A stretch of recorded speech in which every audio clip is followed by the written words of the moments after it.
En el metabolismo de lípidos, revisaremos cómo los lípidos se catabolizan, generando moléculas que pueden ser utilizadas para la obtención de energía. Y también veremos cómo sintetizamos lípidos a partir de acetilcoenzima A, que puede venir de la misma oxidación de lípidos o también puede provenir esa acetilcoenzima A de azúcares. El catabolismo de lípidos se inicia con triglicéridos, que son nuestras grasas, almacenadas principalmente en tejido adiposo, y estas grasas se rompen y generan ácidos grasos y glicerol.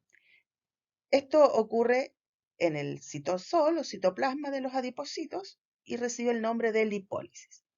Luego los ácidos grasos ingresan a la mitocondria y a través de un proceso de beta-oxidación se rompen hasta acetilcoenzima A, los que ingresan al ciclo de Krebs con fines energéticos.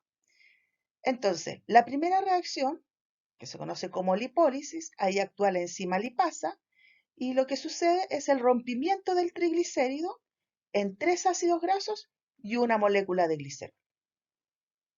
Entonces decimos que la lipólisis, que ocurre en el citosol, rinde en una primera etapa ácidos grasos y glicerol debido a la acción de la enzima lipasa. El glicerol se puede incorporar a la gluconeogénesis, que es el proceso donde se sintetiza glucosa a partir de compuestos que no son carbohidratos. Pero este proceso, la gluconeogénesis, no ocurre en el tejido adiposo, sino que este glicerol sale del tejido adiposo y viaja hasta el hígado. Y allí es donde puede convertirse en glucosa por medio de la gluconeogénesis. ¿Por qué el glicerol no se usa en el tejido adiposo? Porque este tejido carece de una enzima que se conoce con el nombre de glicerol-quinasa. Con respecto a los ácidos grasos que se forman en esta lipólisis, que se obtienen del rompimiento de los triglicéridos, estos ácidos grasos pasan al proceso de beta-oxidación que ocurre en la mitocondria. ¿Ya? Por lo tanto, el rompimiento de esos ácidos grasos genera grupos acetilos que se van al ciclo de Krebs, cadena respiratoria, fosforilación oxidativa, para formar ATP. ¿Ya? En este proceso de beta-oxidación que ocurre en las mitocondrias, se obtiene por cada ácido graso de 16 carbono, como el ácido palmítico, aproximadamente 129 ATP. Entonces dijimos que el glicerol sale del tejido adiposo hacia el hígado para convertirse en glucosa. Entonces en el hígado este glicerol se fosforila a glicerol fosfato. Se gasta un ATP y esta reacción la cataliza la enzima glicerol quinasa que no está presente en tejido adiposo, está en el hígado. Por eso esta reacción ocurre en el hígado. Luego este glicerol fosfato se oxida y se transforma en dihidroxiacetona fosfato. Al oxidarse se forma un cofactor enzimático reducido, el NAD, y esto la cataliza la enzima glicerol fosfato deshidrogenasa. Y este compuesto, el dihidroxiacetona fosfato, es el que va a ingresar a la vía gluconeogénica para formar glucosa. En este esquema podemos apreciar en color gris todas las reacciones que están involucradas en la vía glicolítica, ¿ya? En la glicólisis, ¿ya? ¿No es cierto? Se parte de glucosa y se llega finalmente a piruvato. Y en naranja está indicada la vía gluconeogénica, ¿ya? Donde de piruvato, pasando por la mitocondria, se llega a fosfonolpiruvato y luego, ¿no es cierto?, todas las reacciones que nos van a llevar finalmente a la síntesis de glucosa.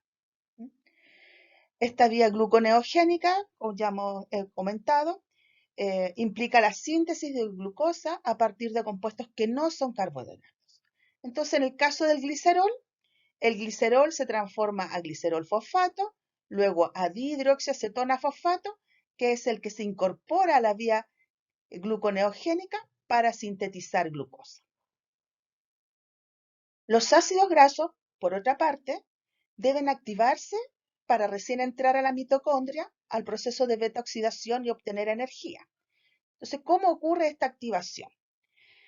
En este proceso se gasta ATP, ¿ya? y lo que ocurre es que el extremo carboxílico del ácido graso se une al ATP que se rompió en AMP y pirofosfato.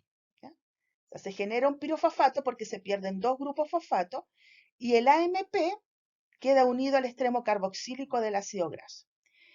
Y ahí se une la coenzima A y se libera el AMP y queda finalmente activado este ácido graso que lo que tiene es unido una coenzima A en su extremo carboxílico.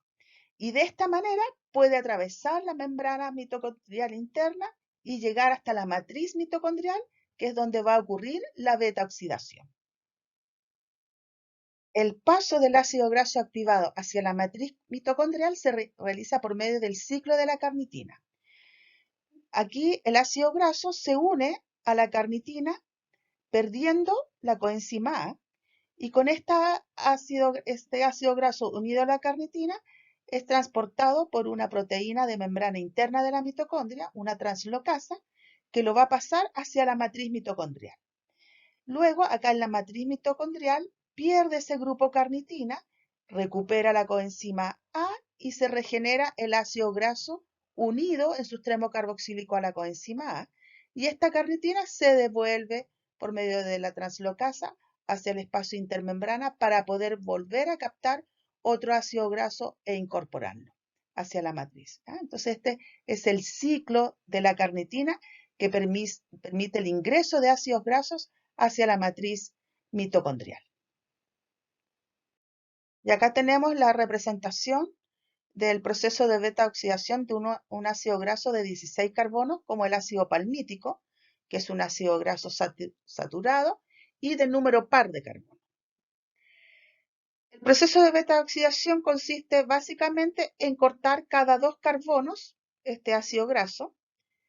Por lo tanto, si tiene 16 carbonos, va a generar 8 moléculas de acetil coenzima A. En cada corte, para generar estos cortes, participan alrededor de 4 enzimas, unas que son deshidrogenasa, otra que es hidratasa y una que es una cetotiolasa.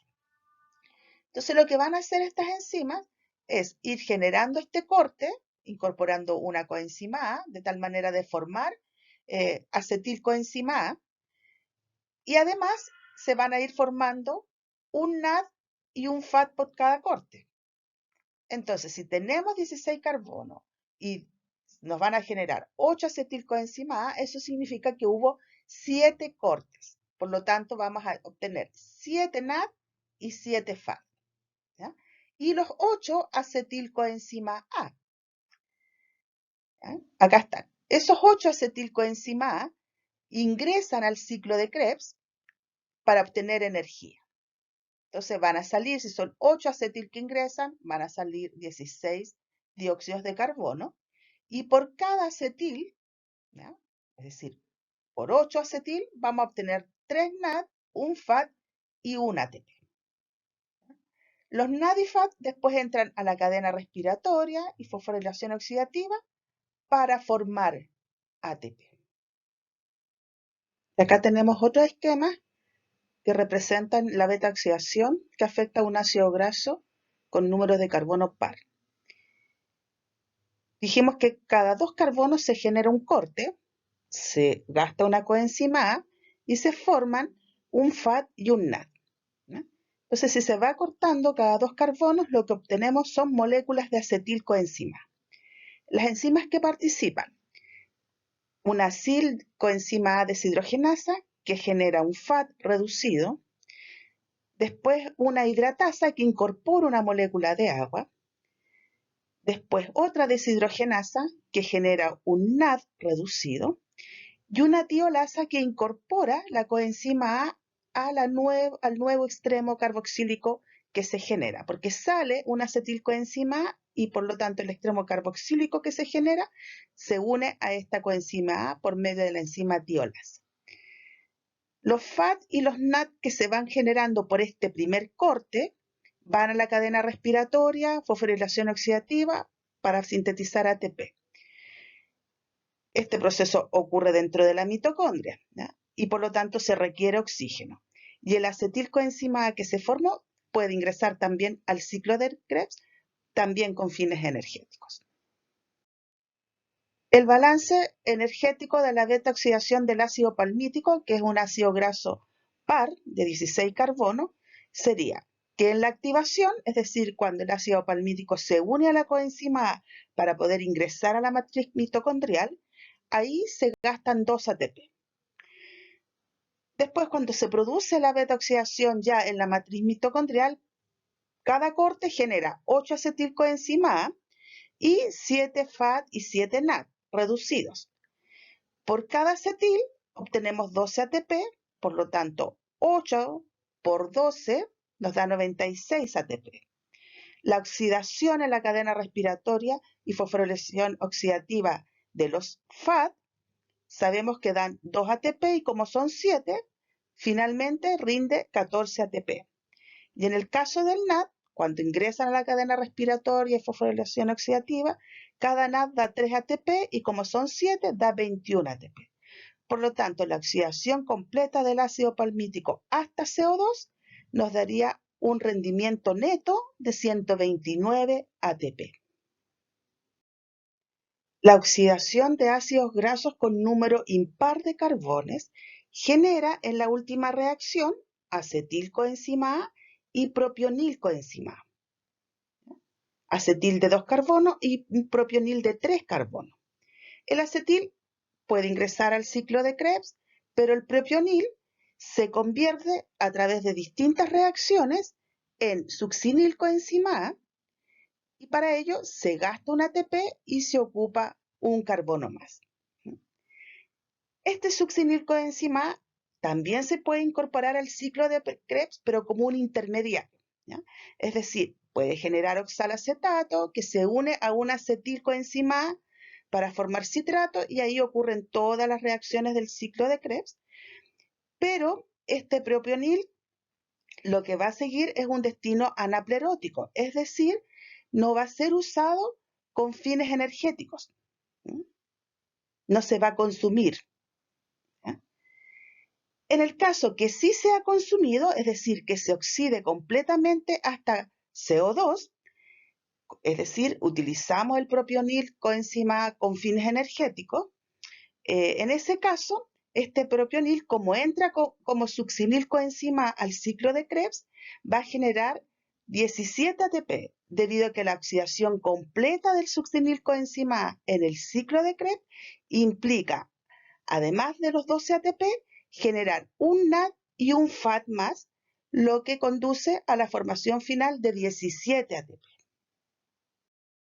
La beta-oxidación de un ácido graso insaturado, como en este caso el ácido oleico, que es un ácido graso omega 9, tiene un doble enlace, es un ácido graso de 18 carbonos, ese doble enlace en posición cis, parte con el corte cada 2 carbonos de acetilcoenzima A. Acá son 3 procesos de beta-oxidación. Estos acetil que se van generando se generan a través del proceso de beta-oxidación que vimos en las diapositivas anteriores. Entonces ocurren 3 ciclos de beta-oxidación, lo que da lugar a la formación de 3 acetilcoenzima A.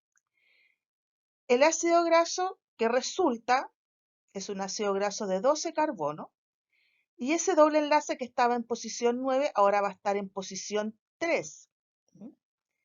Entonces sería un ácido graso también con un doble enlace en posición cis, pero ahora ese doble enlace estaría en el carbono 3. Por eso se dice que es cis 3 coenzima A. Este doble enlace, a través de la enzima isomerasa, se va a convertir en trans. Ahora en un trans en la posición 2. Y de ahí van a ocurrir los procesos de beta-oxidación, los ciclos de beta-oxidación, tal cual como vimos en las diapositivas anteriores, que es el que está acá, porque este ácido graso que se formó acá, trans, corresponde al segundo ácido graso que se forma luego de la primera oxidación del palmitoil, en el caso que vimos de oxidación del ácido palmítico, que era un ácido graso saturado. Cuando se oxida, se forma este ácido graso trans. Entonces, en el caso de los ácidos grasos cis, se van a transformar a través de esa isomerasa en trans, y este trans es el que se incorpora al proceso de beta oxidación normal. En el caso de tratarse de la beta oxidación de un ácido graso trans, en el caso del ácido graso trans, parte ya desde esta posición, así que no es necesario que actúe la isomerasa, sino que se incorpora inmediatamente en el proceso de beta oxidación a partir de la segunda reacción. Y la oxidación de un ácido graso poliinsaturado, como el linoleico, que tiene 18 carbonos y 2 doble enlaces en la posición 9 y 12, enlaces cis, parte con 3 series de beta oxidación que van a dar origen a 3 moléculas de acetilcoenzima A. Y nos queda un ácido graso de 12 carbonos.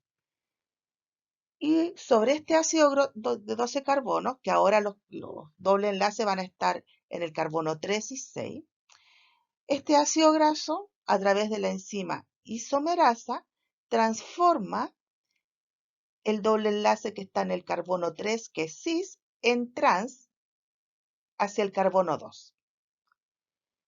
Allí empieza otra beta oxidación, ¿ya?, que genera una molécula de acetilcoenzima A y nos queda un ácido graso de 10 carbonos. Ahora estos 10 carbonos van a tener un doble enlace en el carbono 2 en posición trans y en el carbono 4 en posición cis. Ahí actúa una enzima, la reductasa, que satura el doble enlace y genera un ácido graso que ahora va a tener solo un doble enlace en el carbono 3 y en posición trans. Luego, a través de una isomerasa, pasa ese doble enlace desde el carbono 3 al carbono 2 y de ahí en adelante empiezan la serie de beta oxidación, que como tenemos 10 carbonos en este ácido graso, van a ser 5 acetilcoenzima A que se van a generar por medio de los 4 cortes de beta oxidación. Entonces, en este proceso se gasta un cofactor enzimático NADP para reducir la molécula. Sobre la oxidación de ácidos grasos insaturados trans, es importante comentar que existen algunas investigaciones que dan cuenta que los ácidos grasos trans ocuparían la misma maquinaria enzimática que los ácidos grasos cis para su oxidación. Incluso se gastarían menos o se ocuparían menos enzimas que en el caso de los cis. También que hay otras investigaciones que dan cuenta que los ácidos grasos trans de origen biológico pueden bioconvertirse en cis en el organismo, y eso ocurre en el hígado, en el intestino y en la glándula mamaria. Y ya sean de origen biológico, como biohidrogenación, que es lo que ocurre en los rumiantes, o de origen tecnológico, que es la hidrogenación industrial, como es el caso de la margarina, estos ácidos grasos trans se acumulan preferentemente en tejido adiposo y en membrana. Y eso provoca alteraciones en funciones celulares, como es la síntesis de eicosanoides y en la fluidez de la membrana biológica. Las vuelven más rígidas. Y por eso mismo aumenta el riesgo de enfermedades cardiovasculares. Eso es lo que se sabe actualmente sobre los ácidos grasos insaturados. Todas las oxidaciones que hemos visto de ácidos grasos ocurren en la mitocondria, pero también puede ocurrir oxidación de ácidos grasos en los peroxisomas. La oxidación de estos ácidos grasos, hasta octanoilcoenzima A, sirve para acortar las cadenas y hacer los mejores sustratos para la beta oxidación mitocondrial. Entonces ese sería uno de los principales propósitos de los peroxisomas cuando hacen oxidación de ácidos grasos. Otra posibilidad es que cuando hay un elevado nivel de consumo de grasas, eso conduce también a un aumento de la actividad oxidativa en los peroxisomas. ¿Y en qué consiste finalmente esta oxidación de ácidos grasos en los peroxisomas? Empieza el proceso de beta-oxidación, similar a lo que ocurre en la mitocondria. Cuando se generan los FAT, en el caso de la mitocondria, dijimos que pasan a respiración celular, cadena respiratoria, fosforilación oxidativa y se sintetiza ATP. Pero cuando esto ocurre en los peroxisomas o glioxisomas en el caso de las plantas, esta FAT reducido que se forma entrega sus protones y electrones al oxígeno y se forma peróxido de hidrógeno. Y ahí actúa la catalasa que rompe este peróxido de hidrógeno en agua y en oxígeno. Entonces aquí en los peroxisomas es donde va a actuar la enzima catalasa sobre la generación de protones y electrones que entrega el FAT. Este FAT entonces entrega los protones y electrones al oxígeno, genera peróxido de hidrógeno, que este peróxido de hidrógeno, agua oxigenada, produce estrés oxidativo en la célula y para eso está la catalasa, la enzima que va a romper este peróxido de hidrógeno en agua y oxígeno. ¿Ya? Entonces estos FAT que se generan en esta primera etapa de beta-oxidación no son utilizados con fines energéticos. Luego sigue el proceso de beta-oxidación en el peroxisoma. También se generan NAD.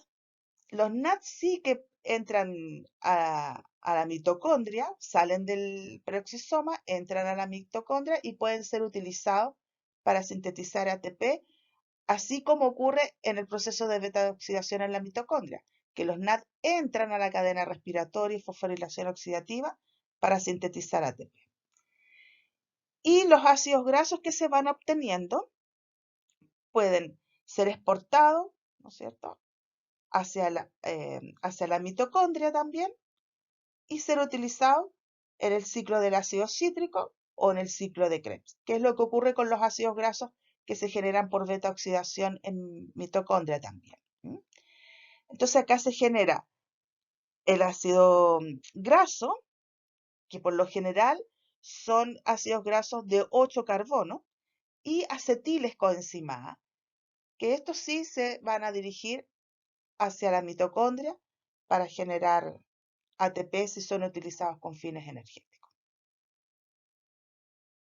En condiciones de ayuno más o menos prolongada o cuando hay algún tipo de patología como la diabetes, donde existe incapacidad de captar glucosas por las células, eso va a llevar a un aumento importante en la utilización de las reservas de los lípidos en el hígado.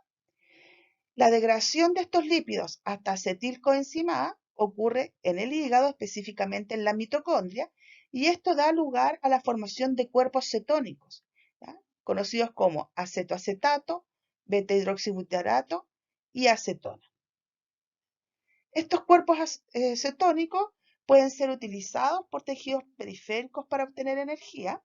El hígado no los utiliza, ¿ya?, porque carece de una enzima, la enzima tiotransferasa. Por lo tanto, estos cuerpos cetónicos salen a la sangre, desde el hígado a la sangre, y se van a los tejidos periféricos donde pueden ser utilizados en situaciones especiales para formar ATP. Entonces, dijimos que en el hígado se pueden formar estos cuerpos cetónicos: acetona, acetoacetato, beta-hidroxibutirato. Por la sangre, la acetona llega a los pulmones y es eliminada en los pulmones, ¿ya? Por la sangre puede llegar al acetoacetato y beta-hidroxibutirato a tejidos periféricos para obtener energía o simplemente ser eliminados en la orina. La síntesis de cuerpos cetónicos se inicia con la formación del acetoacetilcoenzima a partir de la unión de dos moléculas de acetilcoenzima A. Luego se incorpora otra molécula de acetilcoenzima A, se une este acetilcoenzima A al acetoacetil y se forma el beta-hidroxi beta-metilglutarilcoenzima A o HMG coenzima A.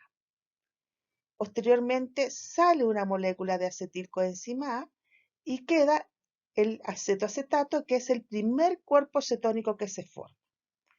La descarboxilación del acetoacetato da origen a la acetona, un segundo cuerpo cetónico, y también este acetoacetato puede pasar a beta hidroxibutirato con la correspondiente oxidación del NAD, ¿ya? Debido a que acá el acetoacetato se reduce a beta hidroxibutirato.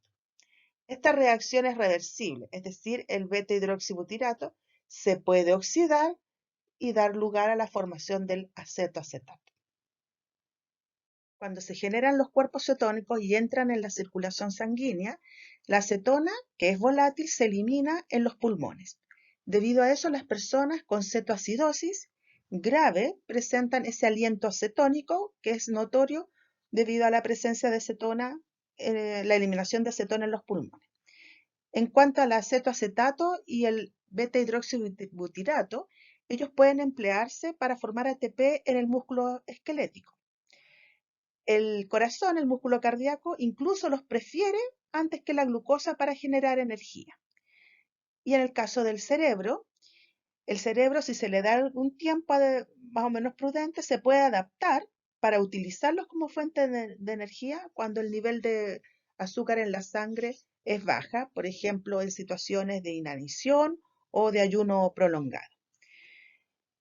De todas maneras, los cuerpos cetónicos por sí solos no son constituyentes anormales de la sangre, ¿ya? Por lo general, un ayuno de 24 horas ya empieza a generar el organismo cuerpos cetónicos porque empieza la utilización de las grasas como fuente de energía. Por lo tanto, el problema radica cuando la utilización de esos cuerpos cetónicos es menor a la producción y por lo tanto se acumulan en sangre, incluso aparecen como un registro en orina. Cuando se utilizan los cuerpos cetónicos con fines energéticos, vamos a tener el acetoacetato o beta-hidroxibutirato que a través de una deshidrogenasa se convierte en acetoacetato. Luego este acetoacetato con el succinil coenzima A que está en el interior de la mitocondria, en la matriz mitocondrial, puede ocurrir una reacción de transferencia de grupo coenzima A, ¿ya? Entonces allí el acetoacetato que va a quedar unido a la coenzima A y el succinil va a quedar como succinato. Luego la beta-tiolasa o cetotiolasa, que es una enzima, o tiotransferasa también, es una enzima que rompe el acetoacetil en 2-acetilcoenzima A y estos acetilcoenzima A pueden ingresar al ciclo de Krebs y convertirse en energía, ¿ya? Servir para la síntesis de ATP. Esta enzima, la beta-cetotiolasa o tiotransferasa, es una enzima que no está en el hígado, solamente está en los tejidos periféricos. Por eso, estos cuerpos cetónicos en tejidos periféricos tendrían esta función energética, ¿ya? Y que se utilizan en situaciones muy específicas como las que acabamos de ver. También estos acetiles coenzima A que se van generando pueden ser utilizados para síntesis de ácidos grasos y colesterol. Y eso va a ocurrir cuando estos acetiles salen desde la mitocondria hacia el citosol y ahí ocurre la síntesis de estas moléculas. La lipogénesis es la formación de ácidos grasos a partir de moléculas de acetilcoenzima A. Este proceso ocurre en el citosol, en células del hígado, en tejido adiposo, riñón y en el intestino.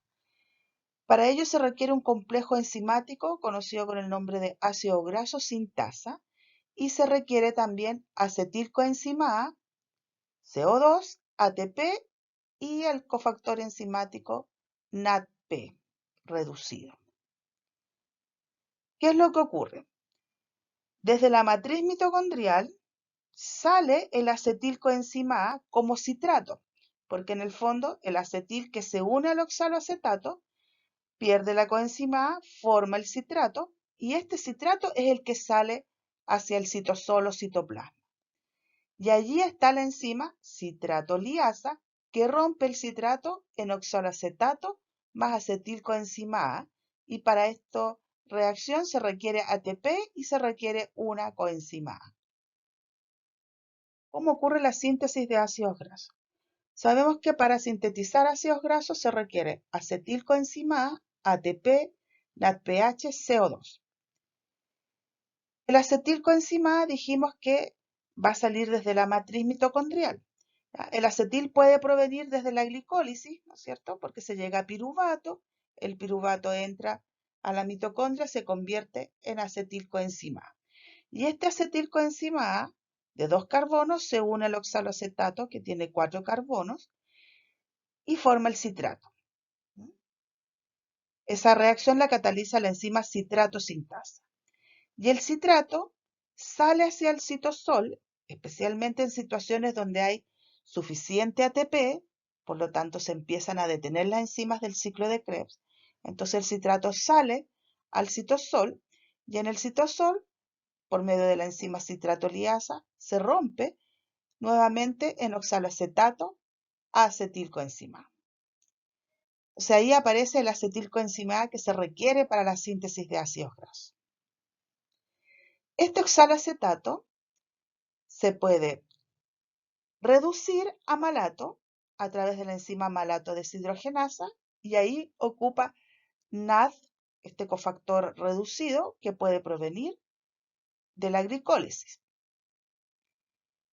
Ese malato también puede oxidarse y puede descarboxilarse a piruvato. Y cuando se oxida, esos protones y electrones los gana el NADPH, que es utilizado para la síntesis de ácidos grasos. Y cuando se descarboxila, ese CO2 también se puede utilizar para la síntesis de ácidos grasos. Este NADPH no solamente puede provenir de la acción de la enzima málico, sino que también de una vía muy importante que es la vía de las pentosas fosfato, donde también se sintetiza NADPH con fines de agente reductor. Y por otra parte, bueno, vemos que el malato también puede regresar hacia la matriz mitocondrial e incorporarse al ciclo de Krebs. En este esquema general de la biosíntesis de ácidos grasos se muestra de forma muy resumida cómo ocurre el proceso. Acá tenemos la enzima, que es un complejo enzimático, el ácido graso sintasa, que se va a unir a una acetilcoenzima A.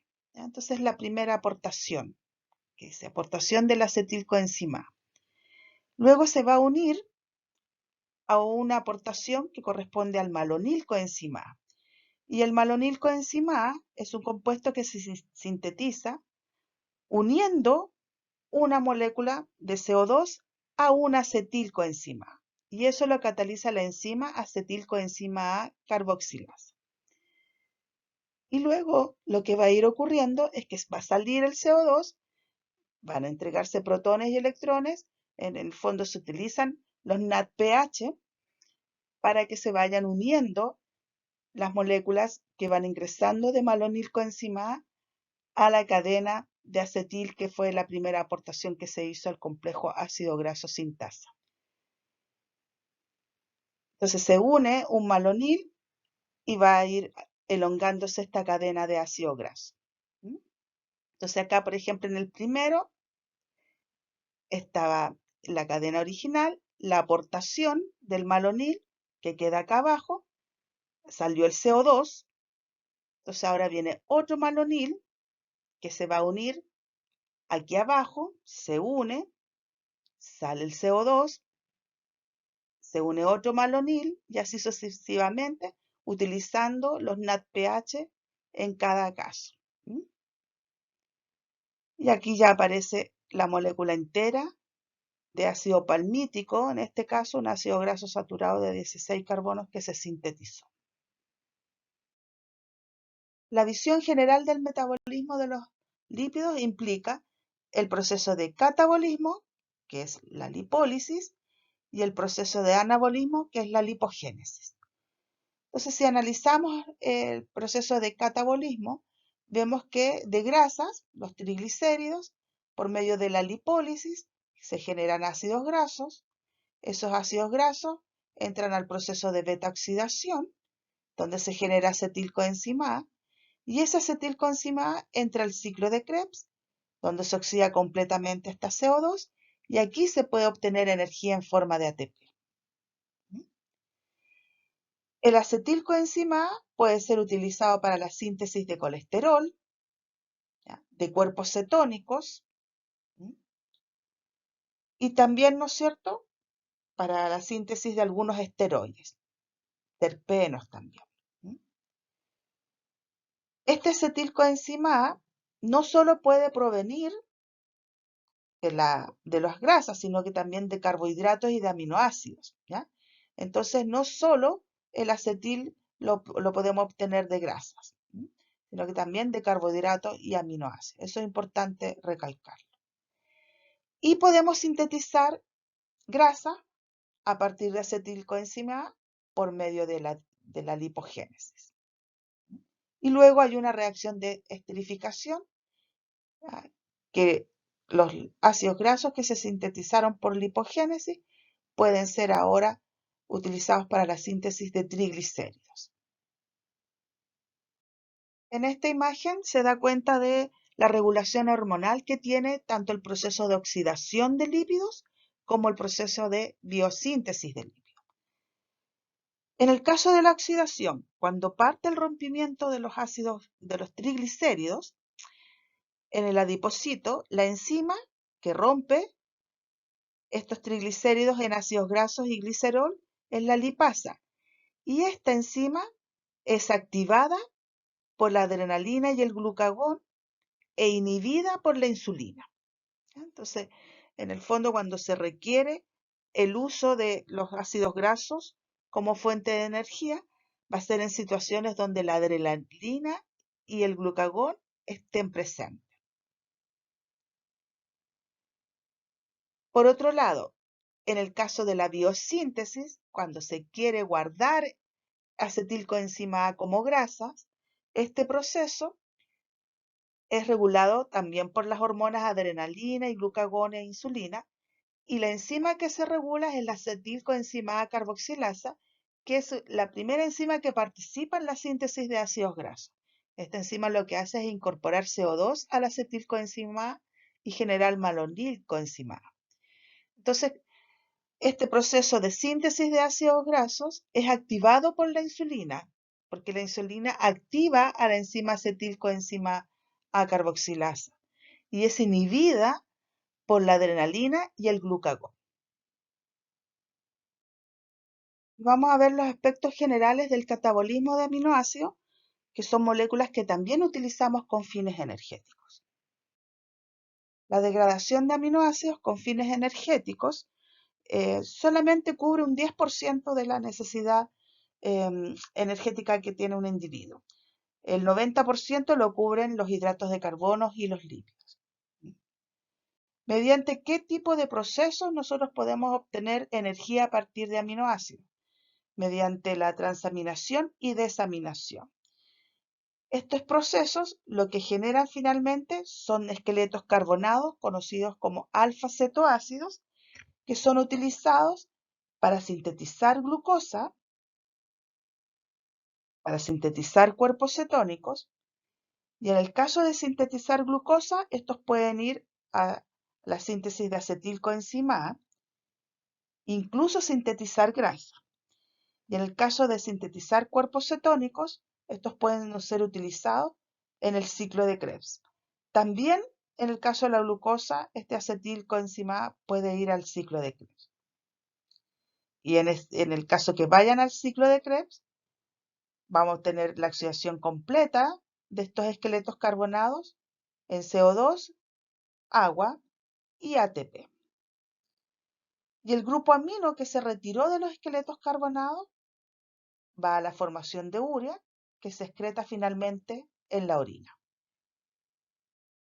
Las reacciones de movilización y almacenamiento de grupos amino tienen como moléculas claves el alfa-cetoglutarato, el glutamato y la glutamina. Y en el catabolismo del aminoácido, la primera reacción que ocurre es una transaminación, que consiste en eliminar el grupo amino, pasárselo al alfa-cetoglutarato y formar el glutamato. Esta reacción es catalizada por una transaminasa. Una segunda reacción consiste en la desaminación oxidativa del glutamato. Entonces el glutamato pierde el grupo amino y se oxida, formando un NADPH. Esta reacción es catalizada por la enzima glutamato deshidrogenasa. Una tercera reacción es la fijación del amonio. Este amonio que se desprende puede ser fijado en el glutamato también y se forma la glutamina. Esta reacción es catalizada por la enzima glutamina sintetasa y requiere ATP. Y una cuarta reacción es una desaminación de la glutamina. La glutamina pierde el grupo amino y se convierte en glutamato. Y esa reacción la cataliza la glutaminasa. Si se dan cuenta, el glutamato es un aminoácido, el alfa-cetoglutarato es el esqueleto carbonado del glutamato y la glutamina es la amida del glutamato. La reacción 2, 3, junto con la primera reacción del ciclo de la urea, son las reacciones que solo los organismos superiores realizan para fijar grupo amino a una cadena carbonada y sintetizar de esta manera nitrógeno orgánico. Una de las principales reacciones de transaminación es la que le ocurre al aspartato, que pierde el grupo amino, ese grupo amino lo capta el alfa-cetoglutarato y forma glutamato. Y el esqueleto carbonado del aspartato forma el oxalacetato.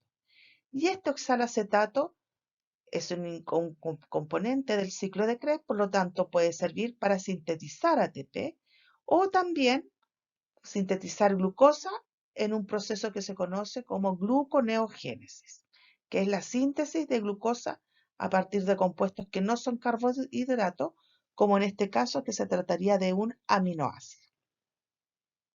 Otra de las principales reacciones de transaminación consiste en la desaminación de la alanina, que entrega el grupo amino al alfa-cetoglutarato para formar glutamato también, y el esqueleto carbonado de la alanina forma piruvato.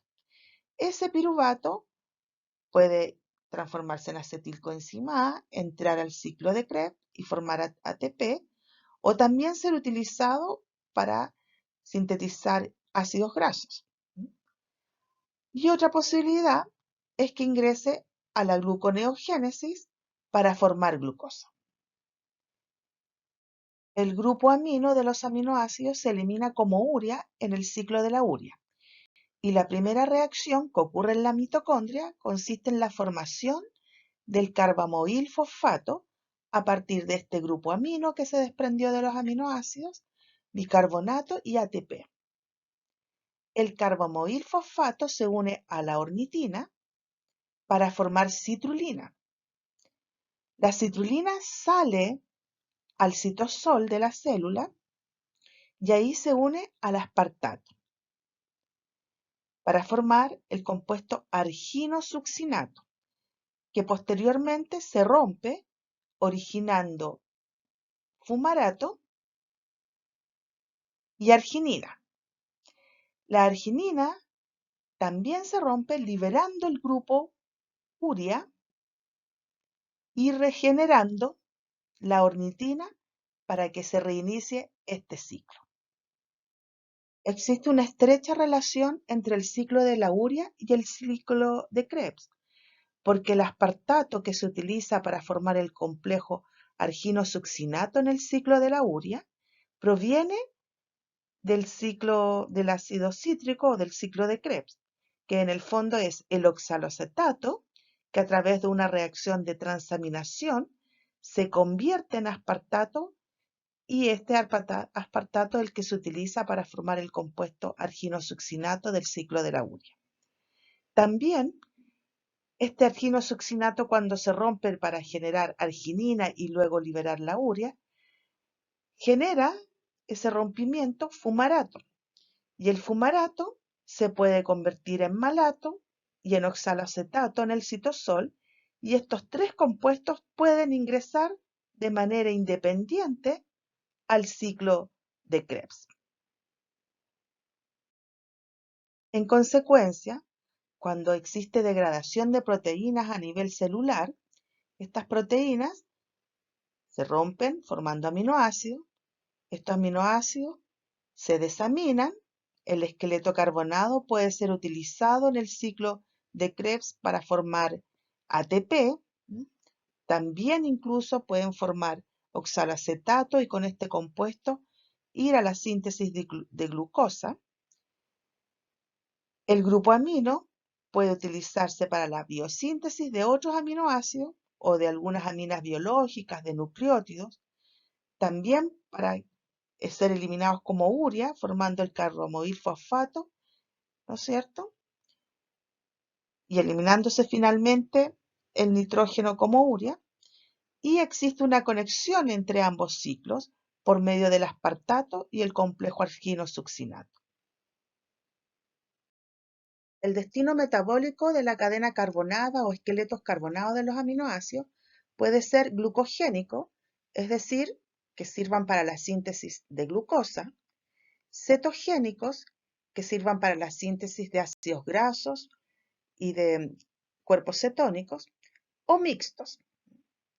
De los 20 aminoácidos, todos ellos pueden converger a 7 metabolitos distintos: piruvato, oxaloacetato, fumarato, succinato, alfa-cetoglutarato, acetilcoenzima A y acetoacetilcoenzima A o acetoacetato.